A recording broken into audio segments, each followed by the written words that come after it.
Friends, welcome to my channel. मेरा नाम है ध्रुव और आप देख रहे हैं the learners community and technology. आज हम बात करने जा रहे हैं ट्रांसलेशन स्टडीज़ के यूनिट 5 के मोस्ट इंपॉर्टेंट क्वेश्चन आंसर्स की, जो कि हमारे चैप्टर से रिलेटेड है, जो कि हमारे चैप्टर में से आ भी सकते हैं और उनका मोस्ट ऑफ दिस चांस है। तो आज की वीडियो में हम उन क्वेश्चंस के बारे में बात करेंगे। अभी तक मैंने 4 यूनिट की ऑलरेडी एक वीडियो सेपरेट वीडियो बना रखी है। आप चाहें तो पहले उसे देखें, उसके बाद इसे देखें, क्योंकि सारे चैप्टर एक दूसरे से कहीं ना कहीं कनेक्टेड हैं।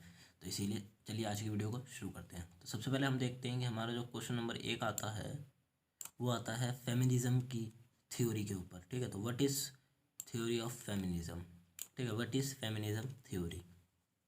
तो इसका जो आंसर बनेगा वो आपको अपने हिसाब से बताना होगा। बेसिकली आपको इसको आंसर को काफ़ी ज़्यादा एक्सप्लेनेशन देना होगा, जो कि मैंने अपनी चैप्टर की वीडियो में बना रखा है। 5th चैप्टर की वीडियो में ऑलरेडी बना रखा है, वहाँ से इसके नोट्स ले सकते हैं और इसको पूरी तरह से लिख सकते हैं। तो सबसे पहले जो हमारा फर्स्ट पॉइंट आता है इसमें कि feminism theory is a theory as well as a political, cultural और economic movement aimed at establishing equal right and legal protection of for women. तो फेमिनिज्म एक ऐसी थ्योरी है जो कि पॉलिटिकल है, कल्चरल है, ठीक है, और इकोनॉमिक भी है, जो कि राजनीति से जुड़ी हुई है, समाज से जुड़ी हुई है, ठीक है, और हमारी जो इकोनॉमी है उसी से भी जुड़ी हुई है। और इसका एम है कि इस्टेब्लिश करना, ठीक है, एक ऐसी चीज़ का हम कह सकते हैं इस्टेब्लिश का मतलब उसकी नींव रखना, एक ऐसी चीज़ की नींव रखना जिसमें वुमेन्स को इक्वल राइट्स मिले, लीगल प्रोटेक्शन मिले। ठीक है, एक ऐसी चीज अवधारणा का नींव रखना जिसमें वुमेन्स को इक्वल राइट्स और लीगल प्रोटेक्शन दोनों चीज़ें प्रोवाइड की जाएँ। क्योंकि वर्तमान में जैसा आप देख सकते हैं कि जैसे वुमेन्स की कंडीशन है कि उन्हें लीगल राइट्स नहीं मिलते किसी किसी कंट्री में, या फिर उन्हें प्रोटेक्शन नहीं है। ठीक है, घरेलू हिंसा और मारपीट जैसी जो खबरें आती रहती हैं वो इसी के कारण आती हैं। तो फेमिनिज्म की थ्योरी का यही काम है कि वो वुमेन्स को इक्वल राइट्स को प्रोवाइड करे। देन इसके बाद हमारा आता है नेक्स्ट क्वेश्चन आता है एक्सप्लेन ट्रांसलेशन एंड कास्ट। ठीक है, ट्रांसलेशन एंड कास्ट क्या है उसके बारे में एक्सप्लेन करना है।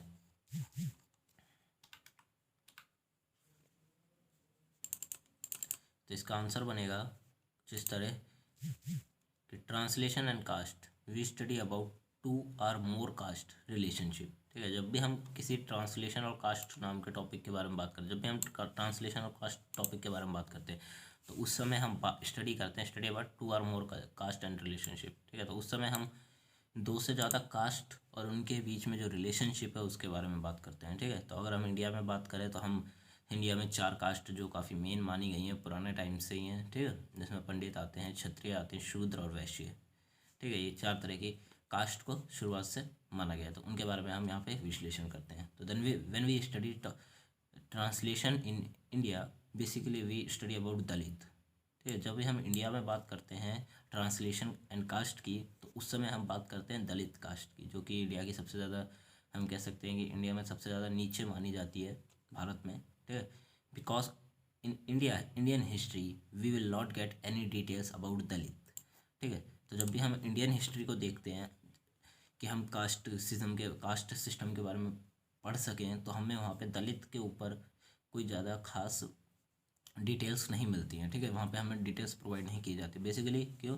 क्योंकि इसका एक मेन रीज़न है, क्योंकि जब भी इंडियन हिस्ट्री लिखी गई उस समय इंडियन हिस्ट्री लिखने वाले हम कह सकते हैं पंडित, या फिर भारत में जो 4 कास्ट है उनमें सबसे ऊपरी कास्ट ने ये लिखी, तो उन्होंने अपने बारे में बताया। ठीक है, पंडितों के बारे में बताया, दूसरा क्षत्रियों के बारे में बताया, पर उन्होंने दलित कास्ट के बारे में नहीं बताया। ठीक है, उन्होंने अपनी विजय बताई कि वो कहाँ पे है युद्ध हारे, कहाँ पे युद्ध जीते, पर उन्होंने ये नहीं बताया कि दलित कास्ट सिस्टम जो था वो किस तरह का था, वहाँ पे लोग बेसिकली किस तरह रहन सहन करते थे। ठीक है, तो पंडित लोगों ने इसके बारे में कुछ नहीं बताया। उसके बाद कुछ लोगों ने ये इस बात को समझा और कुछ लोग इसके खिलाफ खड़े हुए। तो so many Dalit writers and scholars start writing about Dalit, so the world know about Dalit. ठीक है, तो उसके बाद कुछ राइटर्स और स्कॉलर्स खड़े हुए कि हम अपना हिस्ट्री लिखेंगे। ठीक है, अपनी हिस्ट्री लिखेंगे और पूरी दुनिया में ये बताएंगे कि दलित इस दुनिया में एग्जिस्ट करती है, दलित कास्ट एग्जिस्ट करती है, एंड देन दलित है।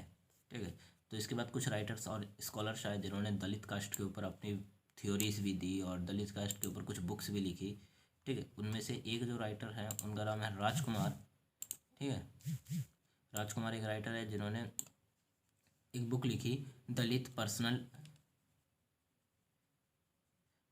यहाँ पे आर्किटेक्ट्स हो गई है, ठीक है, सही है यहाँ पे, Dalit personal architects reading caste nation and identity. तो ये इस नाम की इन्होंने एक बुक लिखी थी। तो he point out that how the Dalit specially the untouchable caste system in their life, ठीक है।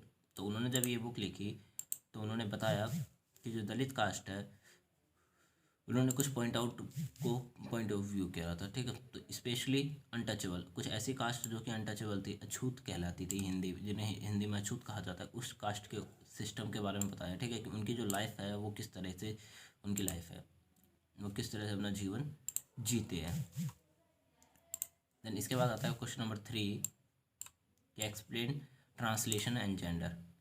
एक्सप्लेन ट्रांसलेशन एंड जेंडर को आपको यहाँ पे डिफाइन करना है। तो ये मैं आपको बताता हूँ। इसके कुछ 4 पॉइंट्स हैं, ठीक है। तो जो फर्स्ट पॉइंट है वो है कि मेल डोमिनेट ऑन वुमेन, ठीक है। इसको आपको 4 पॉइंट में बांट के, मतलब 4 पॉइंट में आपको इसकी पूरी की पूरी डेफिनेशन देनी है। मेल डोमिनेट ऑन वुमेन, ठीक है। तो आप जैसा कि जानते होंगे इन इंडिया, अगर हम फैमिली उसके का ट्रांसलेशन एंड जेंडर के बारे में बात करते हैं तो यहाँ पे मेल, ठीक है, जो कि पुरुष हैं, आदमी, उनको वुमेन्स से ज़्यादा महत्व दिया गया है, ठीक है। तो यहाँ पे अब जो आदमी है, मेल है, वो वुमेन्स पे डोमिनेंट हो गया है, ठीक है, एक तरह से हावी सा हो गया है। अब वुमेन्स उनके अंडर काम करती हैं, ठीक है, उनसे दब के रहती हैं। तो इसके ऊपर आपको बता रहे हैं। फिर कंडीशन ऑफ वुमेन्स, वुमेन्स की कंडीशन क्या है वर्तमान में। वुमेन की कंडीशन काफ़ी ज़्यादा ख़राब है, ठीक है। उन्हें प्रोटेक्शन, लीगल प्रोटेक्शन नहीं दी जाती है, जो कि फेमिनिज्म की थ्योरी से भी पॉइंट आउट निकाल सकते हैं आप। दूसरा, उन्हें स्टडी करने की भी, कहीं कहीं स्टडी करने की भी इजाज़त नहीं है, ठीक है। उन्हें सिंपली ऐसा माना जाता है कि वो एक बच्चा पैदा करने की मशीन है, जैसे मैंने आपको 5th चैप्टर के पॉइंट्स आउट में भी बताया था कि वो एक बच्चा पैदा करने की मशीन है, ठीक है। उसको इस तरह से प्रदर्शित किया गया है, लोगों के सामने दिखाया गया है। इसके बाद आप पूरी की पूरी फेमिनिज्म की थ्योरी को बता सकते हैं। उसके बाद आपको एक्सप्लेन करना है इन सबको, ठीक है।